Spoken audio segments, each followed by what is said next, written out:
Welcome to Mom Autism Money. Today we're going to discuss special need trust funds. Yes, yes. And if you guys listen to this episode really closely, you will actually hear Joyce and I, our brains exploding. We learned so much in this episode today. And I want to just let you guys know that if you're stressed out about this or if this is overly complex, you're not alone. One of the things that I do in my work is I'll write about personal finance news. And one big story that's been happening over the course of the past several years is actually Aretha Franklin. When she passed away, there were questions about if she even left a legal will. And what ended up happening was Aretha Franklin needed a special needs trust. She has a child, an adult child with disabilities. And as she tried to sort out her money, there were a lot of complications. She didn't know how to leave that money to her child appropriately to protect it. She wasn't sure who to assign as the trustee. And so there were actually several versions of her will that were left behind, and none of them were quite official enough. And so that's been a massive court battle that's been going on now for several years, just trying to figure out who's in charge of the money she left behind, which child is supposed to be the trustee, and if that money was even left in a special needs trust. So even somebody like Aretha Franklin, she struggled with this. And when she passed away, it was still a huge issue. So if you are feeling confused and overwhelmed, you are not alone. That said, today what we're going to do is we're going to try to break down some of the basics of special needs trusts. And I think, Joyce, after today, we kind of decided that this is something we're going to explore a little bit more in the future, just kind of like that retirement planning aspect and estate planning. Absolutely. Yes, yes. Yes, this was such a good episode. It was such a good one. So I would suggest you stay tuned and listen, and because I will tell you that it will change your views on how to grow wealth and leave money to your children. So I suggest this is one of my favorites. It's such a good, informative podcast today. So please, please, please make sure that you listen and take action. For sure. And to discuss all of this, we sat down with two financial professionals, actually. We sat down with Brenton Harrison, who is a financial advisor, and also Jill Zacks, who is an attorney who specializes in this stuff. Brenton Harrison is a financial advisor who spent over a decade empowering people to take control of their money. He teaches strategies for overcoming the burden of debt, juggling family and money, and establishing a financial foothold for those who were never taught the principle of financial literacy. His work has been featured in publications such as Business Insider, USA Today, CNBC, and Forbes. Brenton and his family reside in Nashville, Tennessee. We also talked to Jill Zacks, and she is an attorney with the law firm of McAndrews, Mahalik, Conley, Hulse, and Ryan, PC, in Pittsburgh, PA. She is active in the community, providing educational seminars to families, professionals, and fellow attorneys on topics such as estate planning, special needs trusts, transition to adulthood, and ABLE accounts. She has served on the boards of various nonprofits and has won awards for her work in this space. On top of all that, Jillian is also the mother of two neurodiverse children herself. All right. Hi, everyone. Welcome to Mom Autism Money. We are here today with Brenton Harrison and Jill Zacks, and we are going to be talking about special needs trusts. And the first question that I want to ask you guys is just, Jill, you and I were talking a little bit about the importance of special needs trust and kind of the purpose that they serve and why you might want one. And I'm wondering if you guys might be able to tell us a little bit more about that. Oftentimes, an individual with a disability is receiving means tested benefits. So that could be supplemental security income, it could be medical assistance, it could be SNAP benefits, it could be any of a variety of benefits that are resource-based, meaning you can't have over a certain amount of money to continue to qualify for those benefits. And in particular, the two benefits that we see in our planning are SSI, SSDI, and in particular, medical assistance, because medical assistance, which is a health benefit, opens the door to what we call waiver funding, which allows individuals to live and thrive in the community with supports. And so all of those are resource-based, meaning you can't typically have more than $2,000 to continue to access these benefits. So most of our planning is around how do we get the best of both worlds? How do we provide for our loved ones, our family members, our children, and still have them access oftentimes medical benefits that are only available through these systems. So it's trying to figure out how to balance those two. For me, I am actually kind of many times the conduit between the client and the attorney. We see people who come to us really one of two ways. You have families who might have a concern for their child, but those concerns have not yet manifested themselves to the point where it's like a daily part of their existence. So when we're meeting with them about their finances, it may be that we have to ask some more probing questions so that they understand that a trust might be needed, or that we might need to bring in an outside professional to help talk through some of those concerns. So for those people, it's really on us to, throughout the course of that meeting, ask those questions, look at how they have their beneficiaries set up, and talk through some of those things they may not know are a concern. That's the first group. And then the second group are those who have come to us after they've met with the attorneys and they've already set up these items, and now they're in management mode. How do we make sure that the items that we put into these trusts are appropriately managed and cared for? So it's really just a matter of what is the parent or the family experiencing at that point in the time with their child. And I think both of us as professionals, a lot of what we do is education. So much of when a client comes through the door is putting together the pieces of what people understand and what knowledge still needs to be acquired. It is a really complex field. There's so many moving parts and things change. The Social Security rules are constantly changing. So we as professionals are trying to keep up on this so that we can be the best resource for our clients as this, landscape changes quite frequently. Absolutely. I think a lot of parents are in our audience know about special needs trusts just generally, but I think a lot of people are intimidated by just starting that process. So, one of the big questions that we get is, do I even have enough money to make this worth it? Do I even have enough money saved up to make this financial expense of setting up a trust reasonable or just make sense in the math column? So I'm wondering kind of how much money do you guys recommend that your clients have saved up before they establish this trust? And then how much does it cost? How much does that experience of just setting up the trust itself, how much is that? Like, how much should parents save up for that outside of their own savings that they want to keep within the trust? I would let Jill, I'll defer to her in terms of the cost of setting it up.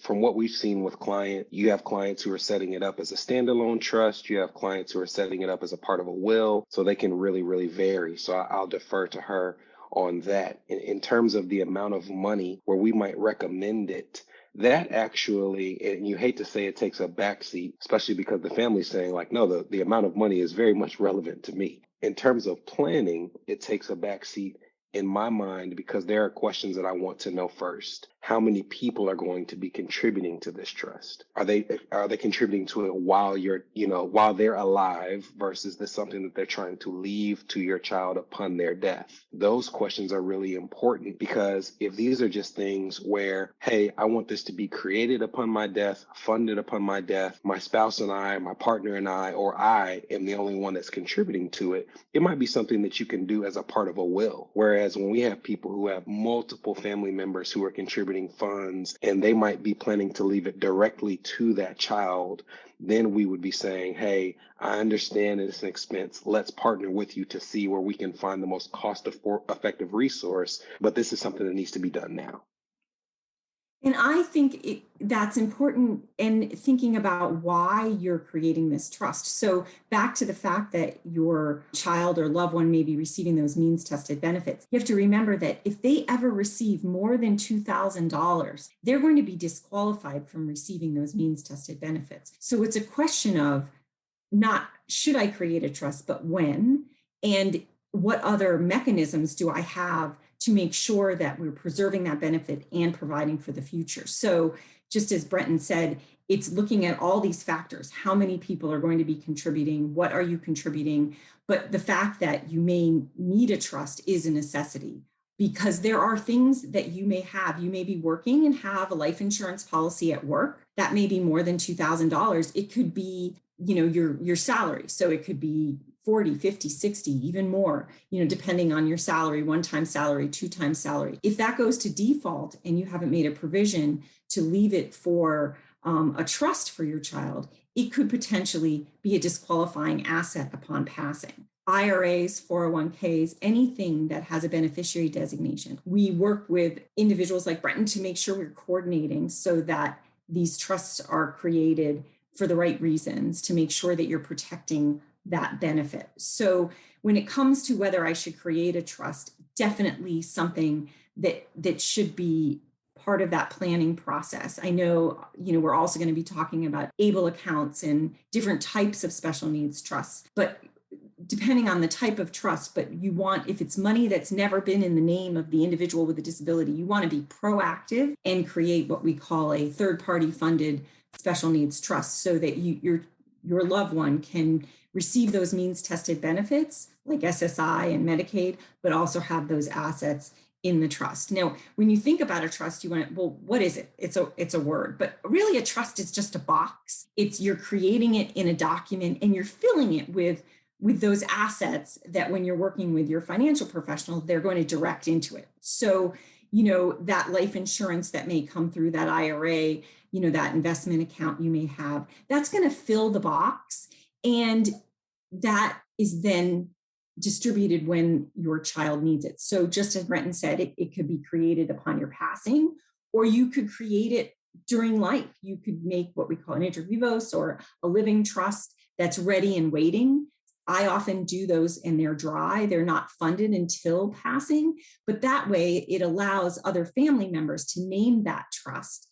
You can have just one and it can be named for everyone to point their assets to fund that trust for the life of the individual with a disability. Now, the cost of creating the trust varies from state to state. I know our firm, we have a base fee of $950 to create the trust, coming in the door that's what you would spend on the trust. I, being a single mom with 2 kids on the spectrum, really don't like anyone to be turned away. If there is a way you can talk with your attorney about setting up a payment plan to talk about some sort of a discount, do it. But I'd say across the country, and Brenton, you may know differently, but it ranges anywhere from that cost all the way up to $2,500, maybe a little more if you're in New York or California. But that's just for that particular document. The attorney then may charge more for the will. You can also put the trust inside the will, meaning it doesn't get activated till the will goes through the probate process. Usually my preference is to create it already and have it standing alone and ready and waiting so that you can point all those designations in the right direction. But that's pretty much the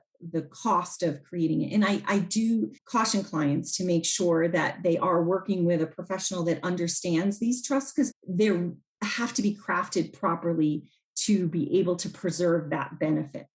We'll talk, I guess, in a few minutes about the different types of trusts, but the one that we were talking about, the two of us, Brenton and I, is that third-party funded with money that's never been in the name of the individual with a disability. That allows them to access that money throughout their life through the trust, through a trustee. So there are a lot of moving parts in a trust. And if you'd like, I can go into that in more detail.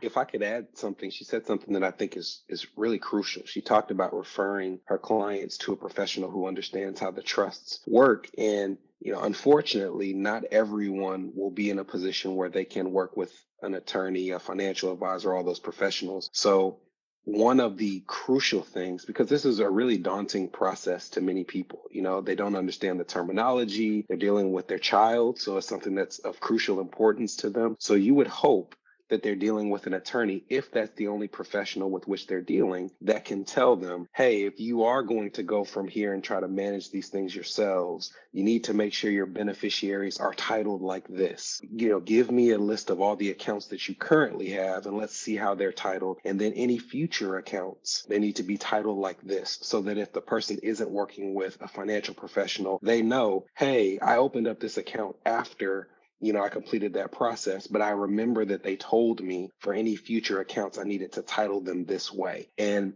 that is a part, I can't tell you how many times we meet with people who've actually gone through the process of creating these documents, but they don't remember to tell us about it when we set up a new life insurance policy or a new retirement account. And then the beneficiaries are just completely counter to what the way their attorney wanted them drawn up. So you have to know that second part of it that says, if I have a professional, I need to let them know that this is what my attorney told me to do. And if I don't, then I really need to make sure I remember what they told me in terms of how to title those assets when they pass. I have a quick question about that. If you're a parent who's just shopping around, I mean, special needs trusts in and of themselves, like you said, the vocabulary, everything about them is super complicated, but also shopping around for an attorney or for a financial advisor can feel like a daunting task to most everyday people. So how do you even go about vetting your financial advisor or your lawyer to make sure that they do have the experience with the special needs trusts, with these complex financial needs? Because I know not everybody does. I think for the financial professional, I want somebody to work with someone they trust and someone who is willing to say what they know and don't know. There's going to be things that I wouldn't know where I would still prefer a client to work with me because they're going to trust that I'm going to bring in outside professionals. So to me, if you find a person who knows what they're talking about in terms of special needs trust, but they make you feel horrible throughout the process, it might be a better fit to find somebody who empathizes with you and has enough humility to say, I'm going to work as hard as I can to bring in professional help so that I'm not causing damage to this situation. So if you can find that perfect blend, someone who has the experience and makes you feel like you're a part of the process, that's the ideal. But I don't want to discount the importance of just being in a room with someone who you feel, if not understands where you're coming from, at least is arm in arm with you. I totally agree. That comfort level of the client professional relationship is really important. And oftentimes, will have clients that are working with another professional that they're comfortable with, and that person brings me in just for this aspect. So totally on point to what Brenton said, that this does happen oftentimes where you'll reach out to that person that has a focus in the field. And when you're looking for an attorney, you want to ask them some questions. Do you typically do special needs trusts? How often do you do them? Do you do them as part of the will and say, my child gets these types of benefits. How do you protect them with the trust? Are there other avenues that I can use besides the trust? So those are all good questions to ask. And you can usually find out a lot of information from the firm's websites. So like, for example, I joined my firm about 3 years ago because this is their focus. And when you look at their website, you see they've been doing special needs trust and special education for over 35 years. And you'll find that information on the internet. And a lot of times people find me, and probably Brenton, they find you through word of mouth. Listen to your other parents. Who do they go to? Who have they trusted? Who do they feel comfortable with? That's important as well, to have that comfort base. For sure. Do we want to jump into some of that vocabulary and kind of teach parents a little bit about what kind of terminology they're going to run across and what it all means for their kid? Yes, definitely. So let's jump back to trusts. There's 3 types of special needs trusts. And really the big question when you're talking about special needs trusts are, whose money is it? So is it the money that was in the name of the individual with a disability? Is it parents or grandparents or aunts and uncles' money? That determines the type of trust, because there's a lot of rules surrounding these types of trusts. So we first talked about what we call third-party funded or supplemental needs trusts. Those are the trusts that are funded with money that's never been in the name of the individual with a disability. So, for example, I have a life insurance policy. I've named the trust for my children. That is my money. I'm giving it to them. That is a third-party trust. Grandpa John wants to give X amount of money. That is not the money that's the individual with a disability. That goes into a third-party trust. This is typically the proactive planning trust, the type of trust you're naming in your documents, you're naming as your beneficiary designation. You create it, it's there, it's waiting. to be funded. It can be funded during life. It gets a little more complicated with tax rules, but it can be funded as you go along. But typically, these types of trusts, my clients are waiting and funding upon their passing, knowing that they'll provide as much as they can for their loved one during their life. And then when they pass, then the assets they've designated will go into this trust. The second type of trust is what we call a self-funded or first-party special needs trust, meaning that's money that's in the name of the individual with the disability. So you'll see this happen in cases where there's a personal injury claim, a medical malpractice case.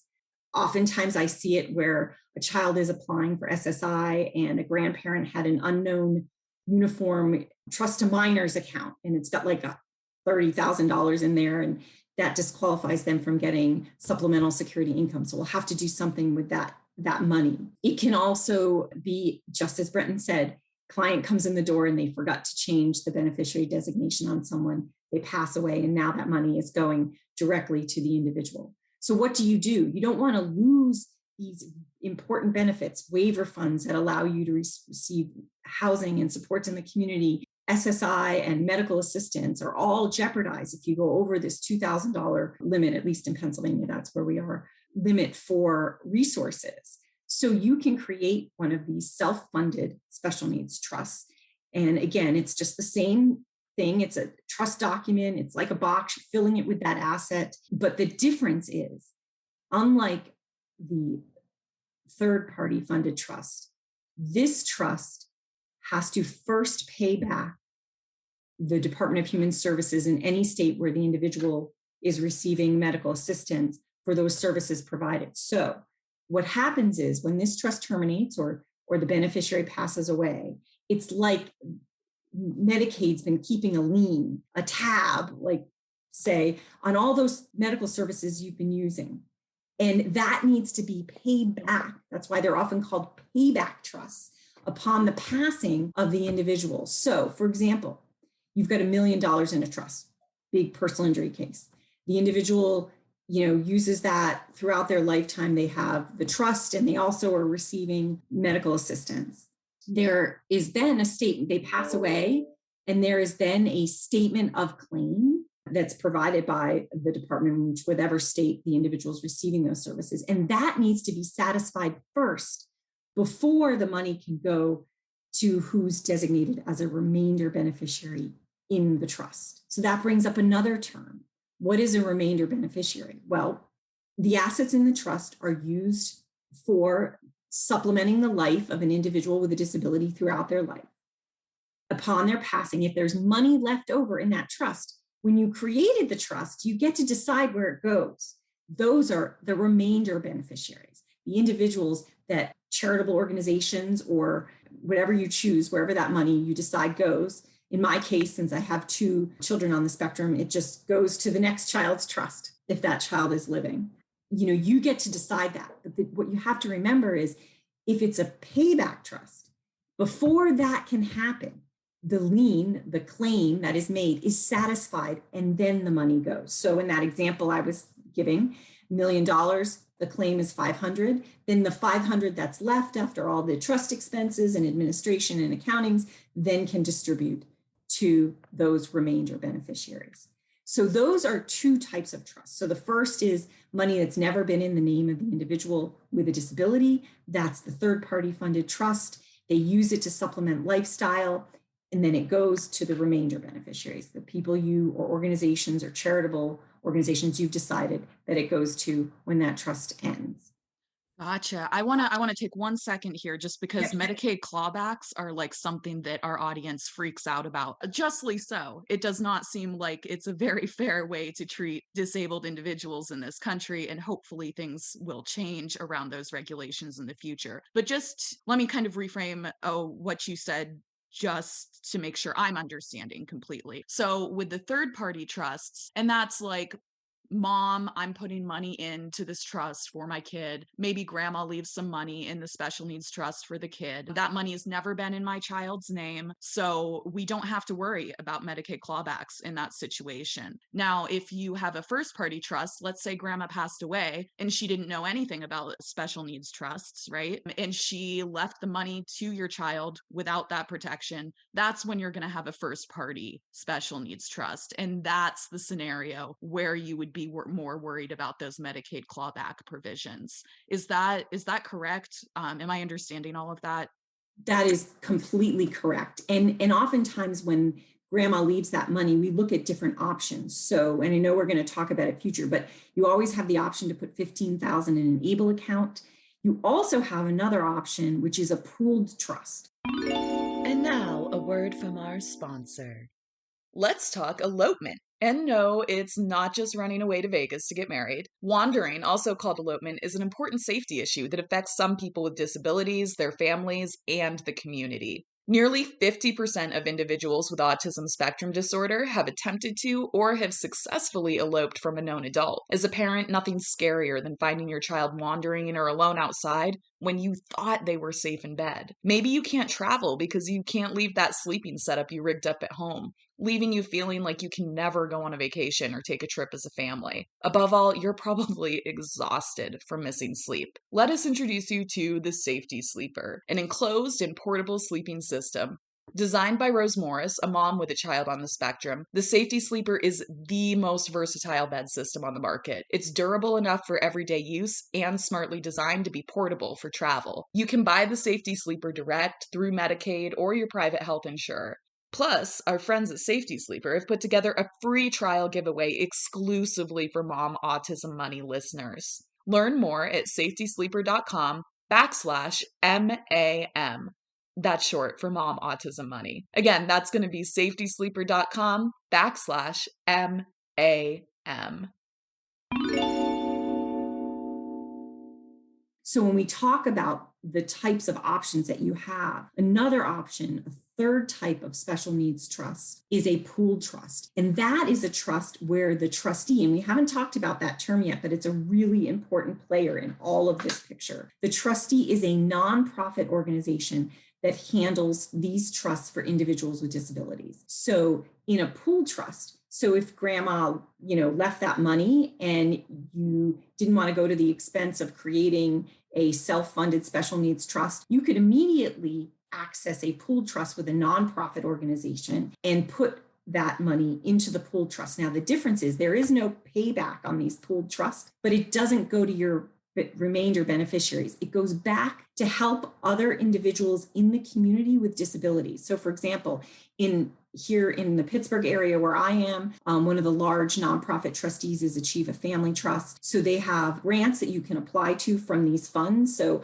clients that need, own a house, because you're allowed to own a house and still receive SSI, can, access those funds if they need a new roof. Or, I had a family that needed a new iPad for their child. You can apply for all different things through these funds. When it goes back to the community, it goes back in those ways. So that's another type of trust that can be accessed in that situation where money comes into the name of the individual and you don't want to lose those means tested benefits.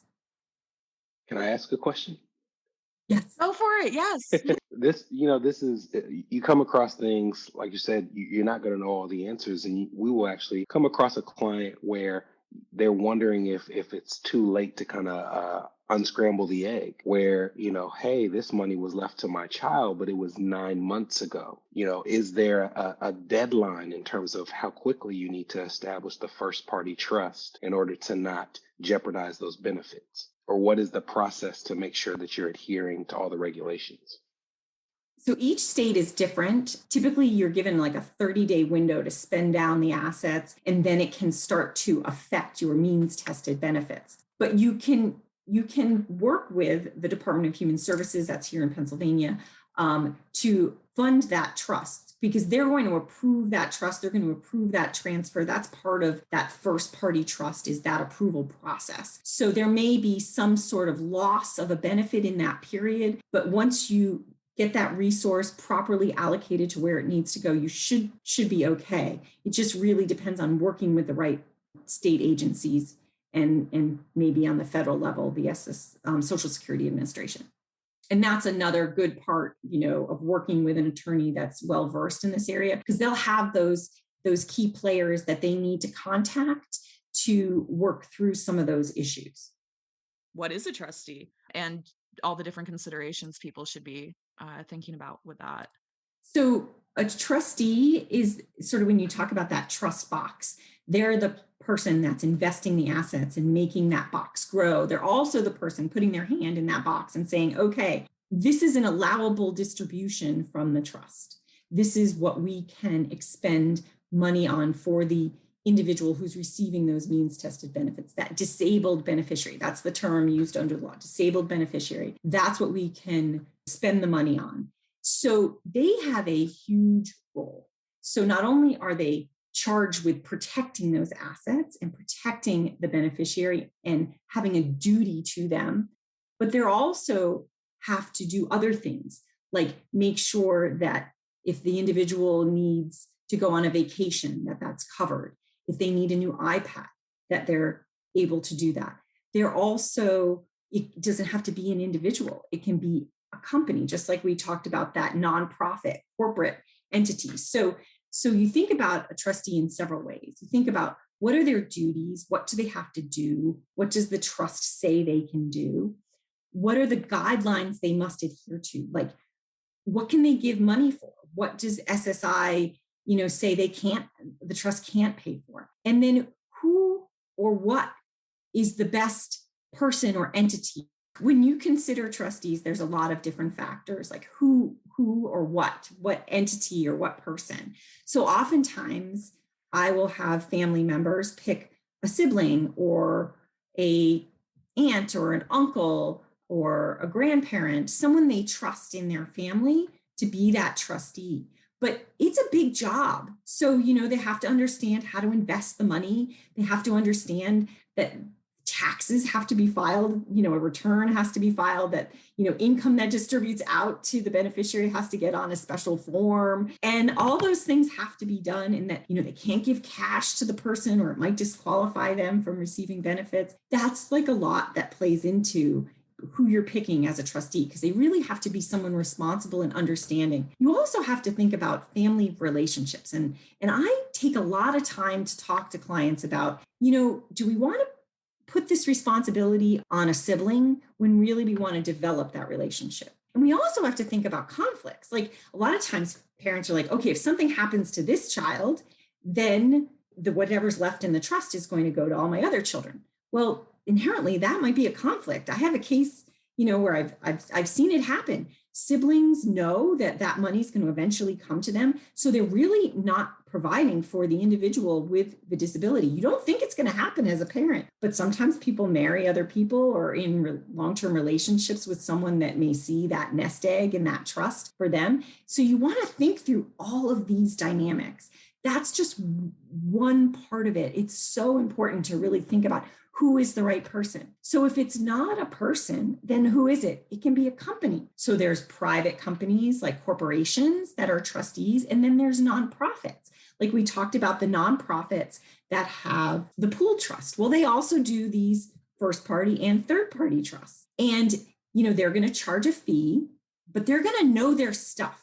Like if you're going to one that specifically understands special needs trusts, and that's what that nonprofit's focus is, but it can be percentages of the actual principal or amount in the trust. So a nonprofit will be completely upfront with what those fees are, but they need to be able to run, and they have a responsibility to pay their employees and do all of those things. But that they're in the business of managing these trusts. Now, the other option is a corporate trustee, someone who's not a nonprofit there for making money, and they charge a percentage of the principal of the trust. Now, most of the corporate trustees have minimums. Like, I haven't seen any go below $250,000. Oftentimes, some of the banks in our area are 1 to 2 million for special needs trusts. And you need to be careful, because a lot of them don't do special needs trusts, and they're getting out of the business of doing special needs trusts. So you want to make sure that you vet them and ask them all those questions in advance. Is this the type of trust that you do? Do you do a lot of this? Are you going to understand that if, this is what my child needs? That's important. Another type of trustee, which is popular with a lot of my clients because they have relationships with their financial professional, is one that acts as like a third-party administrator. So you get to have your financial professional managing all that money after you pass, and then there's someone that's making those expenditures, paying the taxes, etc. Now, one of the options that is a sort of get the best of both worlds, if it's possible, is to name a family member and a corporate trustee as co-trustees. That way you have that check and a balance. You've got someone that understands the individual with a disability, understanding that, yes, they do break their iPad. It's their only means of communication and they need one every 4 months. Or yes, you've got to buy that really important insurance policy on the iPad to get it covered, or glasses, that you only get so many. My kids have Gateway, so you only get so many glasses a year through Gateway. And, when my son was little, those glasses were quite often broken. So, those are the kind of things that maybe that personal touch of the individual is important versus that corporate entity that's only meeting with your loved one maybe twice a year. So all really important things to think about. And I saw, Brenton, you wanted to add.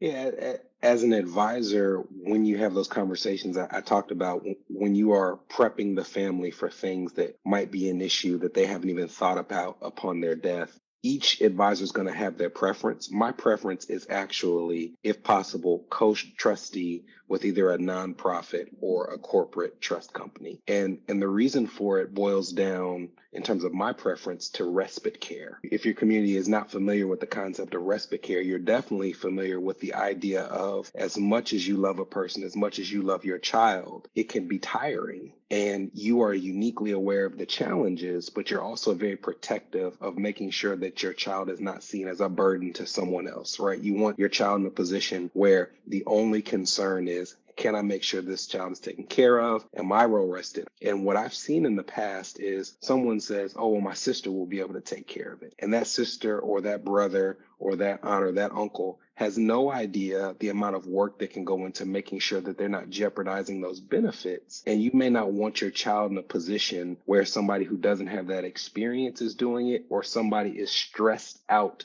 trying to gain that experience on the fly.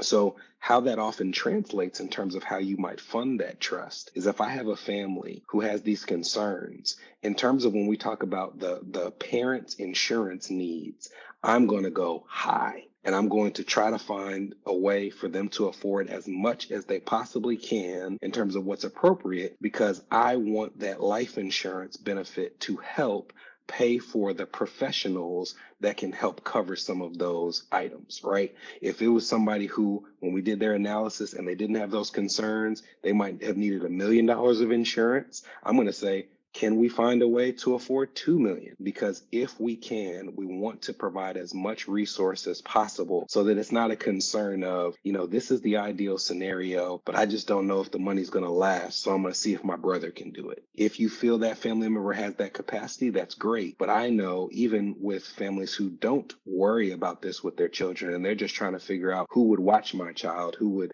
be the caretaker for my child if I die, the person that is managing their finances may be completely different than the person you want watching your child. So you want to consider that as well.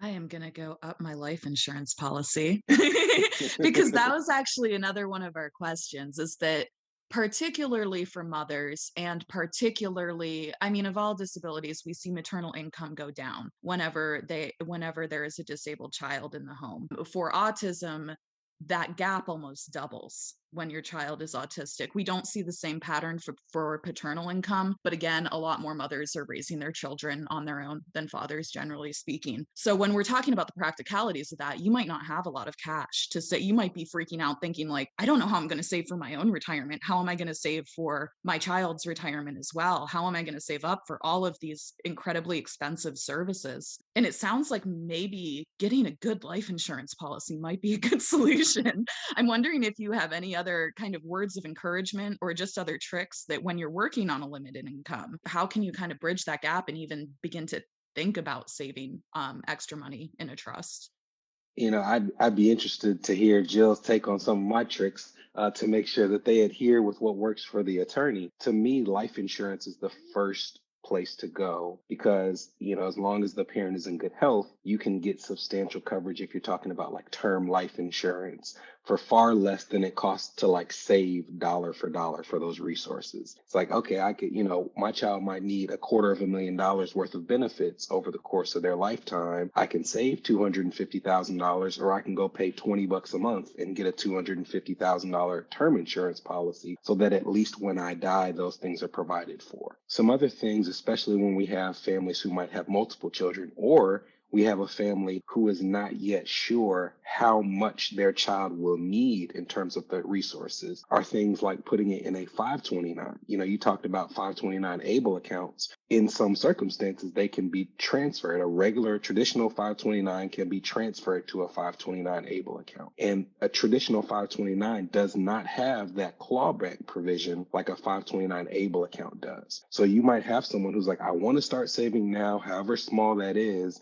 I'm not sure what my child will need. We might say, hey, before you go through the process of trying to get a 529 ABLE account, let's just start a 529 account. And if those needs change, we can go through the process of seeing if we can transfer it. You also have people in terms of, hey, I'm trying to manage my own finances while also trying to make sure my child is provided for, where we might encourage them, as odd as it may sound. We'll come across a family who is maxing out their retirement account, $20,000 a year into their retirement account, or $10,000 a year, whatever they're able to do. And we may say, until these things are kind of fleshed out, you might want to max out what your employer will contribute on your behalf, and then put some of these funds in an account that's not a retirement account, that has more flexibility in terms of how you can access it, so that if things change, we then have the ability to go to the attorney, to go to the trust company and say, here are the resources that we have, do what you can with it, as opposed to saying, I actually have a significant amount of money, but it's in this account that I can't access till I'm 59 and a half, and now I need it.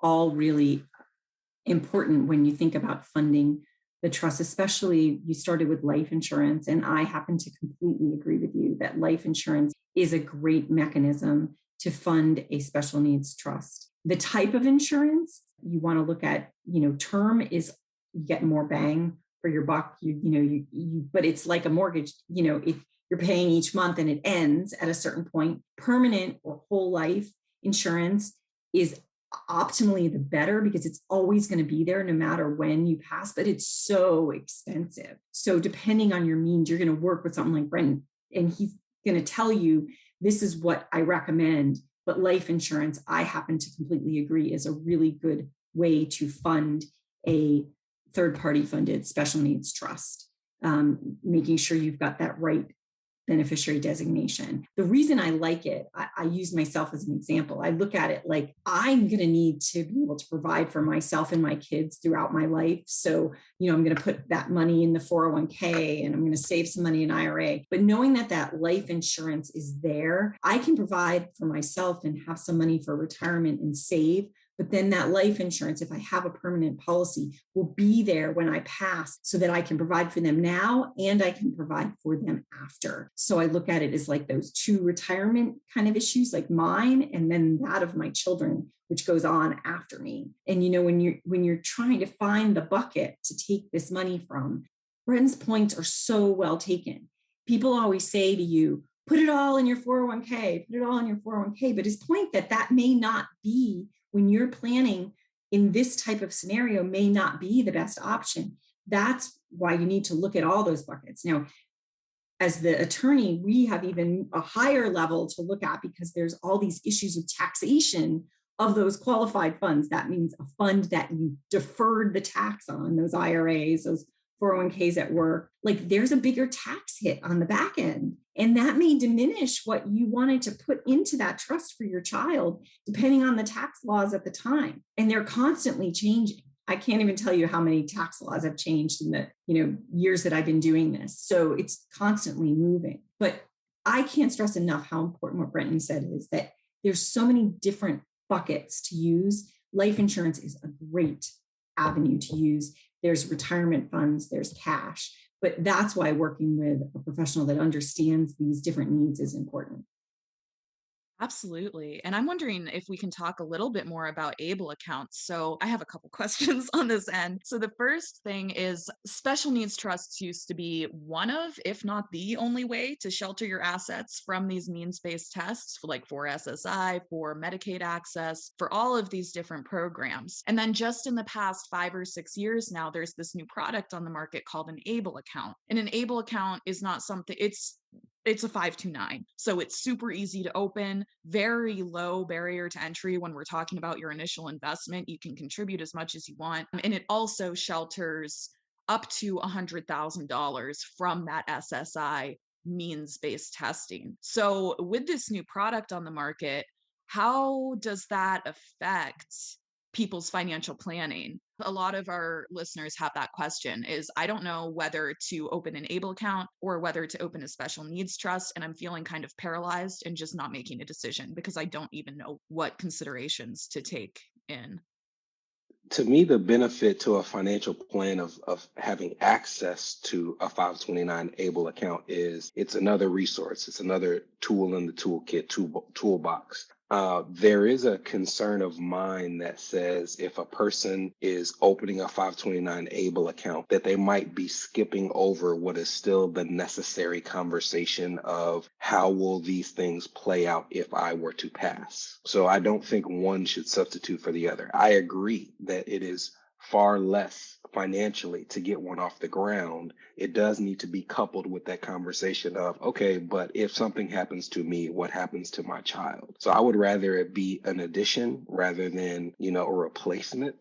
In terms of how you have that interchange or that interplay between a traditional 529 and a 529 ABLE account, that goes to back what I was saying at the beginning. Is the parent more aware of what the future might hold in terms of resources the child might need, or are they speculating? If the parent is speculating, hey, we've had to go have my child's hearing assessed, and then we had to go to a speech pathologist, but they said that they're not going to test them for anything until they're 4 years old. Okay, well, that sounds like we might just need to open a 529 account until we have some more clarity. And then if they're referred, if there's something that they're formally diagnosed with, then we can start to have the conversation of, can we transfer this account?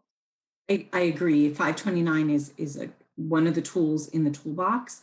You can put up to $15,000 a year, but it has a lot of other benefits. So I always suggest to clients, open the ABLE account, create a trust, have both accessible, because the ABLE account, you can use that. It grows tax-free. Unlike a trust, it's growing. So there's other benefits. It's growing tax-free. If it's for disability-related expenses, it distributes tax-free to the individual. So you're not paying that income tax on it as it's growing. And in Pennsylvania, we're lucky. It doesn't have a payback provision, but other states do. So you really have to look at your state. But in Pennsylvania, we're really lucky because there's no payback provision, and it doesn't pay Pennsylvania inheritance tax when it distributes out to family members. So, but in other states, you do want to look at the fact that may have that payback provision to the service department in that state that's provided medical benefits to the individual. But it has a lot of other perks to it. So it is a great thing to have, but you're not going to have that trustee that's looking out for how those expenses are made. So it is an account in the name of the individual. The guardian, if there's a guardian, is the one that would be, accessing that account, or the individual themselves has opened the account. You also have to look at, sometimes there's fees. So my daughter has an ABLE account. When we applied for her SSI, we moved some of her assets into her ABLE, which you're allowed to do to make sure, that everything was right in line with her resource limits. Now there's I always joke because that amount keeps going down because there's a $5 fee every month. We don't have that much in there. So you want to look at some of these other, things, depending on which parts of the ABLE account you're using as your investment angle. But I do like that, if you're unsure, you can always move $15,000 a year from a 529 regular college account into a 529A. But also remember that the ABLE accounts can also pay for college.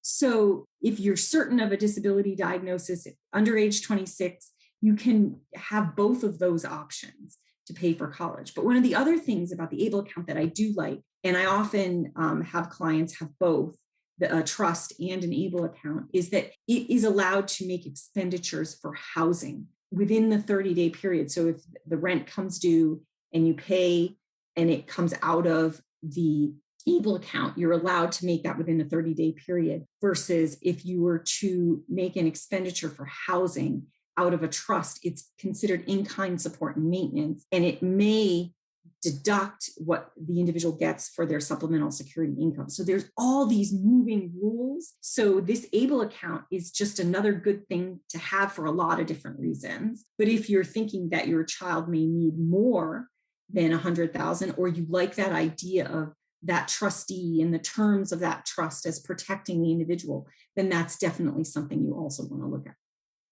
And that actually, everything you just said speaks to why I like the pairing that you mentioned. Because when I spoke, I said, the 529 ABLE account could have that clawback provision. I said it did have a clawback provision. And you said, actually, in Pennsylvania, it doesn't. So to me, that's a perfect interplay that shows, hey, I prefer people not just open an ABLE account unaware of all the details of it without saying, I also need to engage an attorney or a trust company. Because even if you open that ABLE account and came to me to manage the funds inside of it, I may not have the requisite experience to say, hey, I'm in Nashville. The client that I have in Pittsburgh has an ABLE account that doesn't work the same as another client in a different state. So I when she said, I prefer people to have both, I'm like, a lot of the reason why I agree is because to have both, you have to have talked to a professional. For sure, for sure. And for our listeners who maybe are living below the poverty line and are like, hey, I can't do that. We've talked a lot about resources today. You can talk to the attorney. They'll try to work with you a lot of times. You can talk to some of these nonprofit agencies. If you're trying to protect your benefits and you feel like you can't set up a special needs trust, don't feel like, oh my gosh, I have to do everything all at once. If you need to open an ABLE account and it's literally the only thing that's going to be protecting you, open the ABLE account. It's fairly easy and simple to do on your own. But just like Brennan is saying, do not let that stop you from sitting down and having that important conversation about what happens after I'm gone. Because for not all of our kids, but for a lot of our kids, when we are gone, there's significant planning that needs to happen in order to make sure that they're taken care of.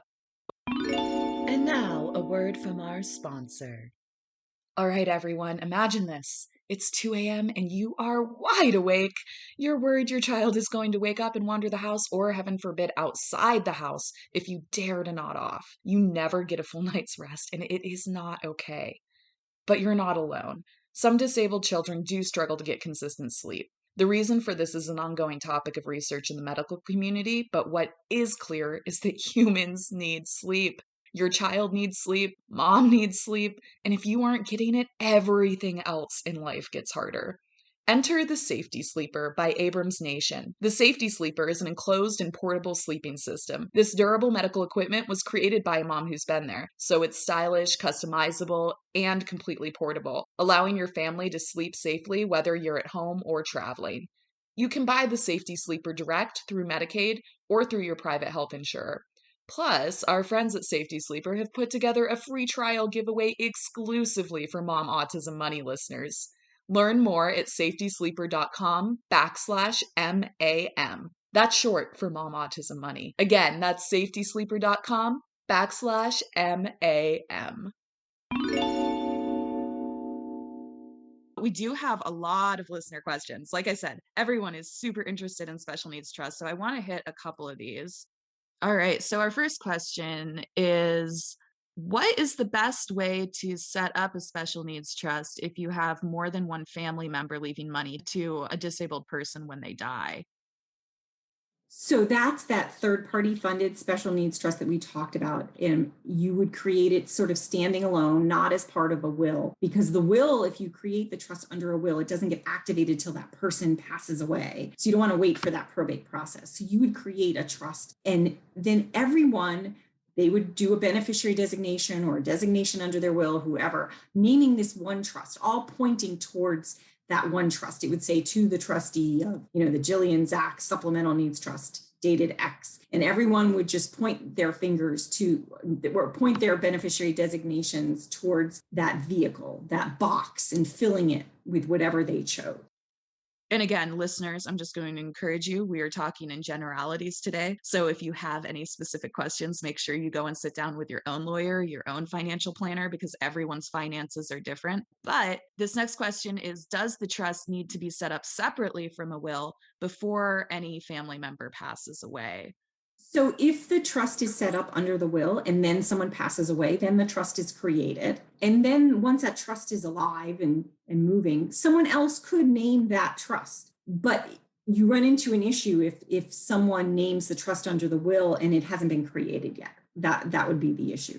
So Brenton, this might be a great one for you, because we were talking a little bit about this. A lot of times, like with an ABLE account, you're going to need a diagnosis before you can actually open one, right? But let's say that you have a child specifically with developmental disabilities, I feel like autism. You might have a diagnosis and you still might not know what your future looks like as far as how independently your child will be able to live. So this listener had a question about, how do you know when it's time to consider these things for your child? When they are very young and on the spectrum, it's just so hard to know what their future needs and abilities will be. And this listener was just wondering if there was any guidance on how and when to kind of make that determination. Did you even need a special needs trust or an ABLE account? I think for, at least on the ABLE account end, I would think that if you are having trouble accessing benefits, that would be a big sign that it might be time to open one. But I have no idea on the special needs trust end.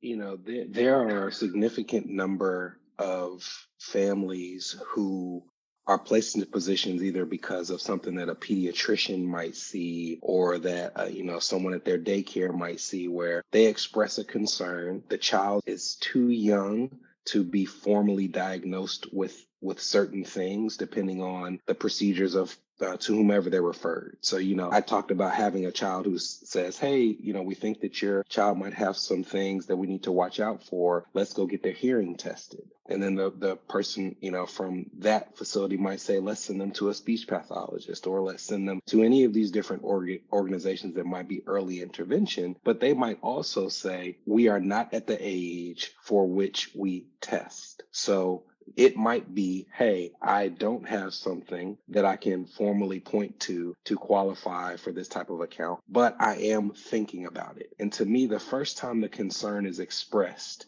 is when you need to start considering it. It doesn't necessarily mean that you have to start setting up formal accounts, but it may mean that you need to start looking at your entire financial portfolio to consider where is the best place to place these funds if that need actually is formalized. So like I said, if I have someone who's saying this is what they're thinking, we may not know for a year or two for sure, then we might start the conversation of, how much are you putting in your retirement accounts? What does your life insurance look like? And maybe we get to the point where those changes aren't needed and we can go back to the way they were handling their finances before. But if 2 years after the thought arises, it turns out that those items are needed, we've already started making preparations. So to me, whenever the concern pops in your head is when you need to start saying, all right, I need to sit down with either a professional, or I need to just look at what I'm doing myself to make sure that I'm prepared.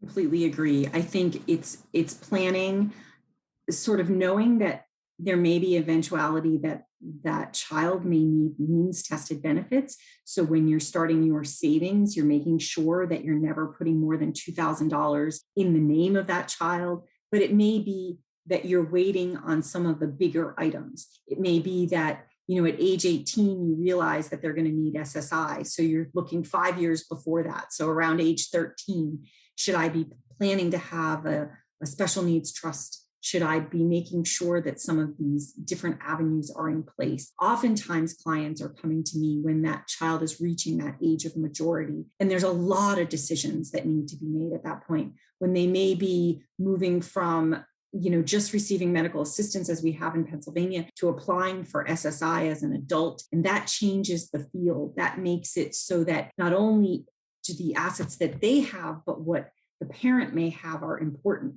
And that triggers that future look of, how do I preserve those benefits by how my planning affects it? So looking back, do I need to put that, special needs trust in place now? Because if something does happen, then those benefits would be lost. So it's definitely over time And you just don't know, especially with kids with autism.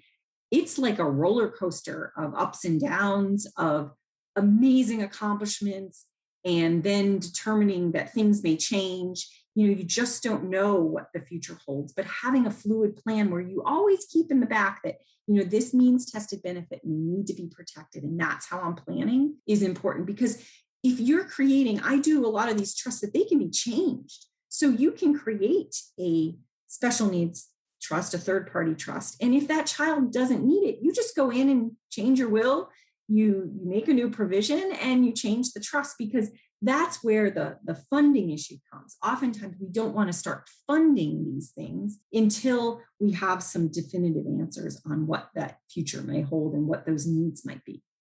I'm wondering a little bit about why you might want to wait to fund them.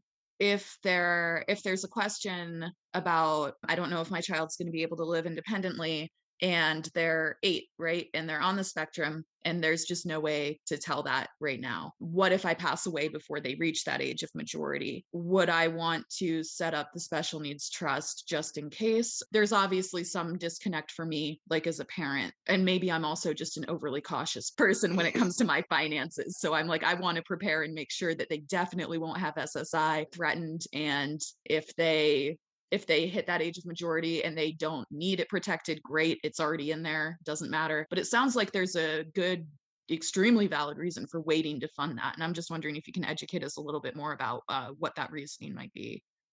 Waiting to fund the trust, oftentimes when you're going and providing for yourself and your child and all the things they need right now, you need that liquidity right now. So typically parents wait until after they pass, because they know that while they're living, they're going to do what they can to provide for their child and supplement what those means tested benefits are providing. So that's why we often do what's called the dry trust. It's there, it's ready, it's waiting. You've got all your beneficiary designations pointing towards it, funding it when it needs to be, when you're not there anymore. But that is one factor. But there's also another factor, that trusts are not people, and they pay taxes at different rates. So if you start to fund a trust now, and it's got its own tax ID number, and once it's funded, it's irrevocable, it's paying taxes at a much higher rate. So those funds, if they distribute through to a beneficiary, can be taxed at the individual's rate. But if they're staying trapped and growing in that trust, they're going to pay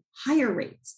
So there's some more complex reasons why you might not want to start funding the trust right away, especially like in my situation where I need those funds right now to be able to provide for my kids. And if I had to pick between two, I'm going to pick the one that is most necessary currently. Thank you for clearing that up. That just answered everything. So we have this other question from a listener. This listener is most concerned about the emotional support that her child is going to need after she is gone. And I'm wondering, she's worried about planning for that within estate planning, right? I'm wondering how you even start to think about tackling that, because again, depending on your state and how accessible their Medicaid and Medicare programs are, that might be an expense that you end up paying yourself, and that can be quite an expensive one. So I'm just wondering how you guys kind of work with clients to plan for those big needs, think about those long-term supports that might be there for some families. When you say emotional support, an example of something that would be an individual would need, like supports for daily living activities, or being, thriving in the community through work. A lot of those are provided for with their waiver funds, which is a combination of federal and state funds that allows you to access that medical assistance in the community versus in an institutional setting. Now in Pennsylvania, these are hard to come by. There's lists, you're waiting. And so that is a valid concern, that you can get the monthly SSI and you can get your medical benefits, but all those supports that our children may need in the community may not be accessible until you reach like urgent or emergency status on the waiver list. And I don't know about other states. Maybe someone can help me out there, but I know in our state that's crucial. And even right now, There's a direct support professional crisis. Finding individuals that can be there to care for your loved one and provide the care that you did and would like to see continued may not be accessible even with those funds. So there's a lot of moving factors that constantly change. So yes, that is a concern that the trust may need to cover those expenses that typically would have been found through other areas. So I usually start with, when I work with a client, is saying, what do we know is accessible? What are the services that can be provided? Who are the people that you want to put in the life of your loved one to allow them to thrive, to live the best life that they choose to live in the way they want to live? And then you sort of work backwards. What would that cost? Who would those people be? And you talk through all of that. I have a great client right now who happens to also be my friend, and she has a whole team together of individuals that she brings, including her financial professional, me as the attorney, her supports coordinators. Everyone meets on the same page, and they have like this great binder of information. So much of this is finances, but so much of it is within our hearts as parents, and we have to look into the big picture. I agree wholeheartedly. And when you talk about what does each professional or each resource that's in your circle provide, on my end, I'm just focused on, can we find a way, however, limited resources may be, to put as much money on the table if this were to occur, so that whomever is in that group can focus on loving your child. I come from a huge family in Nashville, cousins, aunts, uncles, grandparents, all over the place. So to me, if something were to happen to me or my spouse, I thankfully have no concerns about who would be around my child, loving my child in terms of family. I don't want them also trying to be professionals at making sure all of these distributions are qualified if that were a need. So to me, I wouldn't want people to assume, like you said, hey, I'm so worried about this. There is someone out there that will spend an hour of their time to talk with you and not charge you, or charge you a discounted rate because they care. And to me, I would just say, find those people. There's someone in your area. There's someone that you can do a Zoom call with who cares enough to take the time to say, hey, what can we do? And that finding those people is important, and thinking about it in advance. I know I don't have a huge support system for me and my kids. It's just us here. Family is far away. And I know a lot of my clients feel they're very blessed to have large family networks. But oftentimes, raising kids, you isolate yourself a little, you lose a lot of those connections. It does become difficult. And it's definitely a conversation to have, to start thinking about now, and talking to those family members when you have that extended family member, and figuring out who these people are. Just like we have to look at who can be a trustee, who are the people that are important to provide that support, so that the finances that you're providing are complemented by like the sustaining of the emotional side as well. Absolutely. And that, I do feel like that's such a huge thing. Like when a lot of people, when their child is diagnosed, their social network shrinks, whether it's because people just don't know how to act, or because, you go through a little bit of, you isolate yourself a little bit. But all the more reason to build to build that social network now, just like you guys are saying. And also with the emotional supports, like I think some of the things we were talking about, some of those career services might be covered by your state vocational rehabilitation service, whatever your state calls that office. How they spend those funds are going to be different, not only from state to state, but also from now to 60 years, when your kids might be accessing it after you're gone. So it's very complicated to talk about that at a high level, because in all 50 states, you're going to have slightly different policies at any given time. But I think protecting your assets, it sounds like, is probably the biggest thing that you can do, because if you can protect those assets, you can protect your child's access to some of these programs that in some states might be paid for through Medicaid, or might be paid for through all these various state programs. So I am a mom of 4, and my kids are in the spectrum. So I have an adult, he is living in New York, and then I have my little boys, right? So when I had my life insurance, my 2 youngest were not were not born, and then diagnosis came.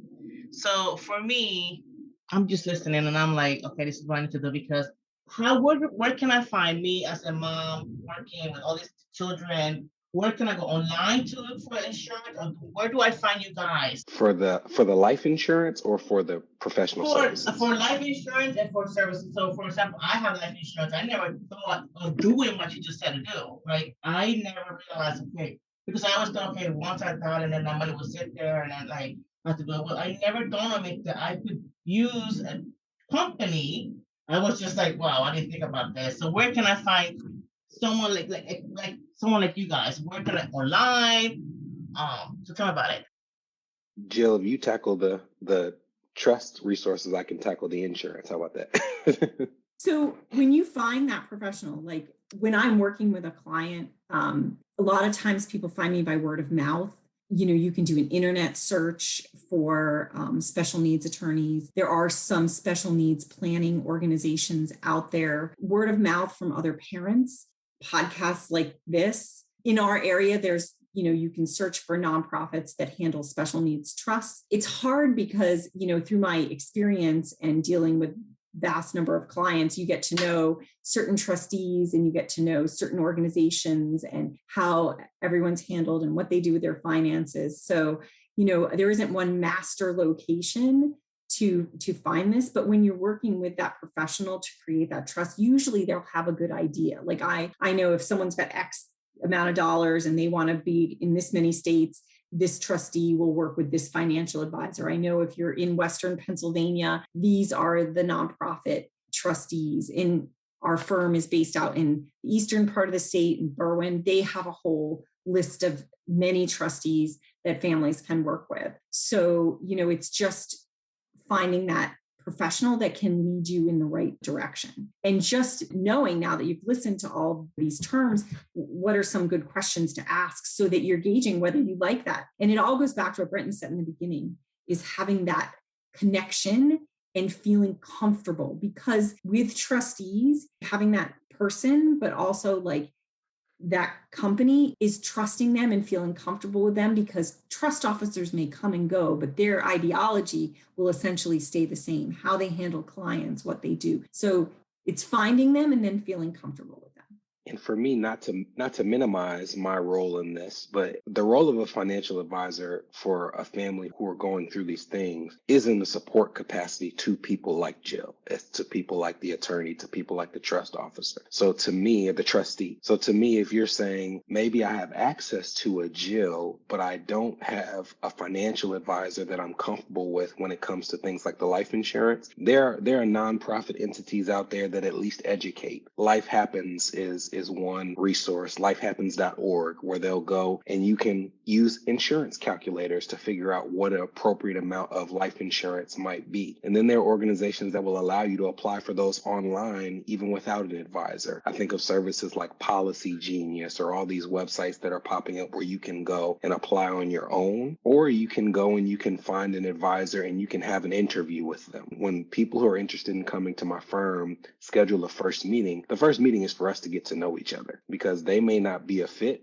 or they may be a fit and they just don't like the vibe that they're getting when they work with me for whatever reason. So you want to be able to have the confidence to go in and say, what services do you offer? What experience do you have serving families with similar concerns to mine? How are you compensated? Because people have their preferences in terms of, do they want to work with a fee-only advisor versus a fee-based advisor? If you want to get into that, we can, and try to find that fit. And if you find that fit, that advisor may be able to shepherd you through the process of finding the right company. When people are looking for insurances and financial tools on their own without advice, they often look at the most cost-effective option as if it's the best option. But there may be details about that policy, about that company, that a professional can come in and say, hey, I understand that that's $15 a month less than this company, but there's a reason why, and we need to at least talk about that reason to make sure it's still appropriate.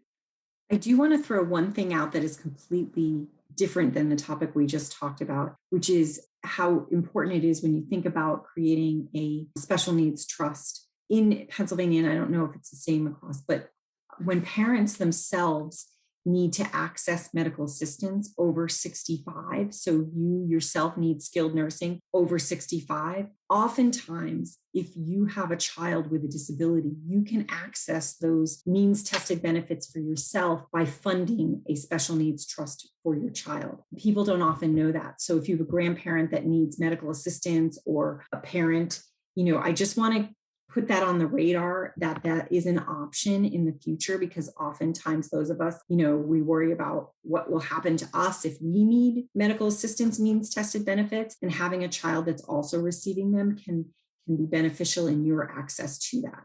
Just a far off thought that I thought I'd throw in, because we're talking about creating the trust now. But that type of trust has to be like a sole benefit trust. There's requirements on it, but it's definitely something to keep in mind. So for me, because we always focus on putting money and saving money, but sometimes our income is not enough, making sure that we increase our life insurance and then using that, to grow the wealth, to make sure that my kids are okay after my husband and I are gone. So that was to me, because you can read everything you want to read about personal finance, but no one will tell you this, because we have this mentality that we have to save now, but about for the future. But for someone that has low income, having a life insurance and then using that money to help your children is hardly ever discussed. No, definitely. And I was even doing some math after that, and I was looking at, you do have to pay premiums for life insurance every month, right? And there's different types of policies you can get, and you should probably sit down with a financial planner to figure out which combination of policies is best for you. So I think that investing is super important. Definitely invest if you can. But we're talking about a population of people here who our income is severely stunted because of the external societal circumstances that we live in. And so if you can't invest, definitely up that life insurance policy, because that was so huge. I had never thought of that before. And also remember to make sure that you check for your financial advisor, depending on the state you live in, for clawbacks on Medicaid and your trust funds. So I will recommend that you always check that and make sure that you have a plan in place. For sure.